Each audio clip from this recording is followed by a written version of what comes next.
سے ہاں استغفراللہ بولے والے بولے. ہیں. ہاں. انہوں نے کیا کہا کہ صاحب کل غوث اعظم کی کتاب کا انکار کیا گیا ہے. تو میرے بھائی غور سے صرف سر کی نہیں دل کے کان بھی کھولیے، اس لیے کہ بغض رکھنا یہ بہت بری بات ہے. جی اب اس میں یہ ہے کہ سوال ہوا کلکتہ سے، گنج کڑایا سے ایک سوال آیا. فیض محمد نے صاحب نے سوال کیا کہ حضور قطب الاقطاب سیدنا مولانا محبوب سبحانی غوث سمدانی جو اپنا رسالہ غنیۃ الطالبین میں مذہب حنفیہ کو گمراہ کافر فرقے میں درج فرما لیا ہے، اس کو اچھی طرح سے حضور واضح فرمائیں اور تسکین و تشفی بخشیں کہ وسوسہ نفسانی و شیطانی رفع ہو جائے. یہ اعلیٰ حضرت سے سوال کیا گیا. اب اعلیٰ حضرت جی جو ہے وہ اس کا جو جواب دے رہے ہیں وہ دیکھ لیجئے. کہتے ہیں بسم اللہ الرحمن الرحیم نحمدہ ونصلی علی رسول الکریم مکرم کرم فرما اکرمکم اللہ تعالی وعلیکم السلام. اولا کتاب غنیۃ الطالبین شریف کی نسبت حضور شیخ عبدالحق محدث دہلوی رحمۃ اللہ علیہ کا تو یہ خیال ہے کہ وہ سرے سے حضور پرنور غوث پاک کی کتاب ہی نہیں ہے، آپ کی تصنیف ہی نہیں ہے. ابن حجر فتاوی حدیثیہ میں فرماتے ہیں کہ خبردار دھوکہ نہ کھانا، اس سے جو امام الاولیاء سردار اسلام مسلمین حضور شیخ عبد القادر جیلانی کی غنیہ میں واقع ہوا ہے کہ اس کتاب میں اسے حضور پر افترا کر کے ایسے شخص نے بڑھا دیا ہے کہ عنقریب اللہ عز و جل اس سے بدلہ لے گا.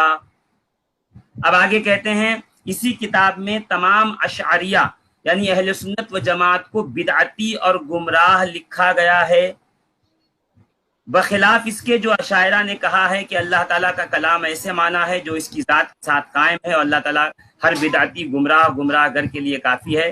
تو کیا کوئی ذی انصاف کہہ سکتا ہے کہ معاذ اللہ یہ سرکار غوث اعظم کا ارشاد ہو جس کتاب میں تمام اہل سنت کو بدعتی و گمراہ کہا جائے؟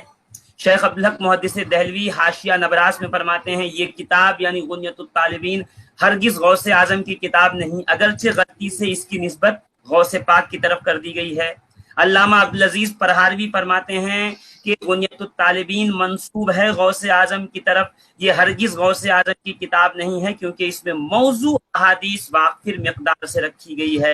علامہ نظام الدین ملتانی فرماتے ہیں کہ غنیۃ الطالبین غوث اعظم کی کتاب نہیں ہو سکتی اس لیے کہ اس کتاب میں بہت ہی واہیات باتیں آئی ہوئی ہیں. ملا علی قاری علیہ رحمان ابن حجر کی بات پر ہاں میں ہاں ملاتے ہوئے کہا کہ بے شک غنیۃ الطالبین سرکار غوث اعظم کی کتاب نہیں ہو سکتی. قاضی عبد النبی صاحب نے لکھا ہے کہ غوث اعظم کی کتاب غنیۃ الطالبین نہیں ہے. غلام رسول سعیدی صاحب نے لکھا ہے کہ غوث اعظم کی کتاب غنیۃ الطالبین نہیں ہے.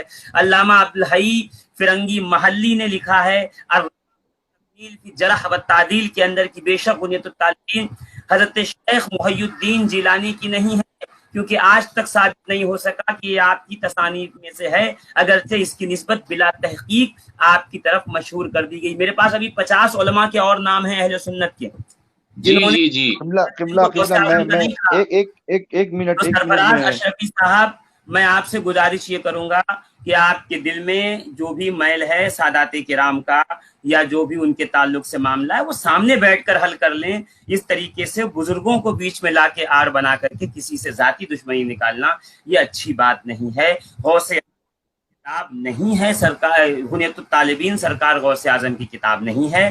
یہ اعلیٰ حضرت سے لے کر کے علامہ عبدالعزیز پرہاروی تک شیخ عبدالحق محدث دہلوی ملا علی قاری جیسے علماء نے لکھ دیا ہے. اب آپ کے اوپر ہے، اب بھی اگر آپ غوث اعظم سے اس کو منسوب کرنا چاہیں تو کیجئے گا. آپ کی قبر میں سوال آپ سے ہوگا، ہم سے نہیں ہونے والا. جی مفتی صاحب قبلہ میں حضرت ایک منٹ لینا چاہوں گا یہاں پہ. جی جی میں بیٹھا ہوں. قبلہ اسی کتاب کے حوالے سے کچھ باتیں میری بھی نظروں سے گزری تھی، تو ایک سوال یہاں پر یہ بھی ہو سکتا ہے کہ جب غوث پاک کی تھی ہی نہیں تو اتنا بڑا کام کس نے کیا کہ غوث پاک کا نام جوڑ دیا اور غوث پاک سے نسبت جوڑ دی.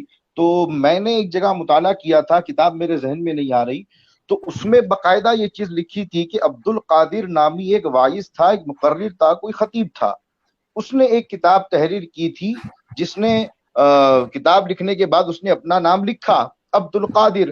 آگے چل کر کے اس کو جو ہے کہ جوڑ دیا گیا سیدنا شیخ عبد القادر جیلانی رضی اللہ تعالی عنہ سے. تو اس تعلق سے میں مفتی صاحب کی تائید چاہتا ہوں کیونکہ میری نظروں سے یہ عبارت بھی گزری تھی.